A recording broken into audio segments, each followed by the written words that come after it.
नूतन वर्ष के आरंभ में चैत्र शुक्ल पक्ष प्रतिपदा को वर्षारंभ होता है। हमारा नूतन जो नल नाम का जो संवत्सर आएगा उसमें प्रातःकाल, क्योंकि पहले दिन से ही पूर्णवत्सरी के बाद यानी 1 तारीख की रात्रि में ही सायंकाल में ही प्रतिपदा लग जा रही, तो उदय व्यापनी काल यानी 2 तारीख को प्रातःकाल सूर्योदय के समय से ही तिथि औदायिकी ग्राह्या पूजा देवार्चन ही तथा, क्योंकि उदया तिथि में ही हम लोगों के यहाँ शास्त्र में पूजन का विधान है। तो 2 तारीख को सूर्योदय से ही पूजन का आरंभ होगा। तो प्रातःकाल जो लोग कर सके तो बहुत बढ़िया है, क्योंकि 11:50 तक ही प्रतिपदा है, तो उससे पहले ध्वजारोहण कर लेंगे, घटस्थापन कर लेंगे, देवी का पूजन कर लेंगे। क्योंकि प्रतिपदा काल में प्रथम जो शैलपुत्री का जो पूजन है वो प्रातःकाल ही पूजन होगा, क्योंकि उसके बाद द्वितीया जो तिथि लग जाएगी वो दोपहर के बाद मध्याह्न के बाद प्रतिपदा समाप्त होकर के द्वितीया तिथि आरंभ हो जाएगी।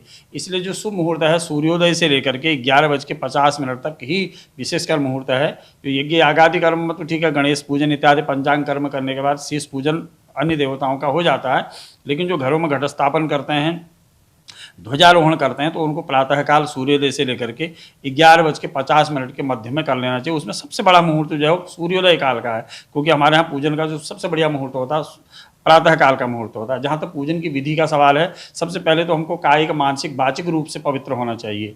देखो, हम स्नान करके पवित्र होकर के जो जनेऊधारी लोग हमें जनेऊ धारण इत्यादि वगैरह करने के बाद प्राश्चित्य संकल्प लेने के बाद पूरा गणपति जी का पूजन, पंचांग देवताओं का पूजन करने के बाद आदिशक्ति पराम्बा भगवती जो शैलपुत्री हैं महामाया जगदीश्वरी, उनका पूजन करना चाहिए। उनको घट में कलश में स्थापन करके, नारियल है या कोई भी प्रतिमा है, तो ऐसी प्रतिमाओं में उनमें सबसे पहले हमारे यहाँ स्वर्ण प्रतिमा है, रजत प्रतिमा है, धातु की जो भी प्रतिमाएँ हैं वो सबसे उत्तम मानी गई हैं।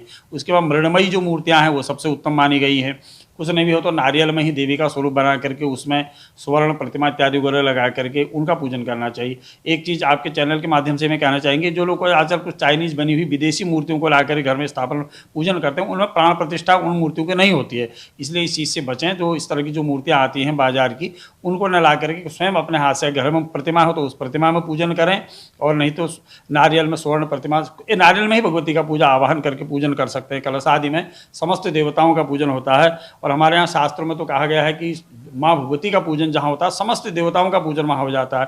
ये सबसे बड़ी पवित्रतम नवरात्र मानी जाती है।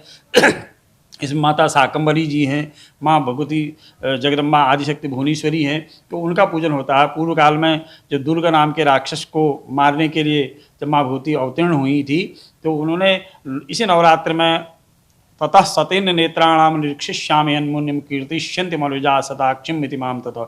इतनी करुणामयी दयामयी माँ भगवती होगी अपने भक्तों की दुर्दशा को देख करके, उनकी भूख प्यास ऐसी अवस्था को देख करके, तो माँ भगवती ने उस समय जो कहते हैं कि शताक्षी रूप धारण किया। 9 दिन तक माता भगवती के नेत्रों से आंसू बहते रहे। उन्हीं जल को पी करके जीव जंतुओं की रक्षा हुई। बाद में शाकंभरी रूप में माँ भगवती उत्पन्न हुई। तो तब से ये नवरात्रि चली आ रही है। इस नवरात्रि को केवल पृथ्वी लोक में मनुष्य लोग पूजते हैं ऐसी बात नहीं है। देवता, ऋषि, मुनि, गंधर्व, यक्ष, नाग के अंदर सभी माँ भगवती की आराधना करते हैं। तो नवरात्रि में पूजन का बहुत बड़ा महत्व अपने आप में है, तो सभी लोगों को पूजन करना चाहिए। कन्या पूजन कितने दिन का रहेगा? देख, पूरी नवरात्रि तो पूरी 9 दिन की है। नवमी 10 तारीख को रामनवमी है, तो रामनवमी तब नवमी पर्यंत तक करना चाहिए। कहीं कहीं हमारे विधान में पर्वतीय क्षेत्रों में ये भी है कि हरेला इत्यादि गौरव होते हैं। कई लोग 9 दिन के बाद 10वें दिन भी उस हरेले को अर्पण करते हैं। तो 9 दिन की पूरी ही नवरात्र है, प्रथम से लेकर के 2 से लेकर के 10 तक। तो 9 जो व्रत है भगवती के, वो विधिवत करने से वो मनोवांछित फल की प्राप्ति होती है कलयुग में। और कलयुग में कहा गया है कि कलौ चंडी विनायको, माँ भगवती की आराधना कर दो, गणेश जी की आराधना कर दो, समस्त देवताओं की आराधना हो जाती है। तो नवरात्रि का जो विधान है, तो प्रातःकाल सूर्योदय से ही पूजन भगवती का करना चाहिए।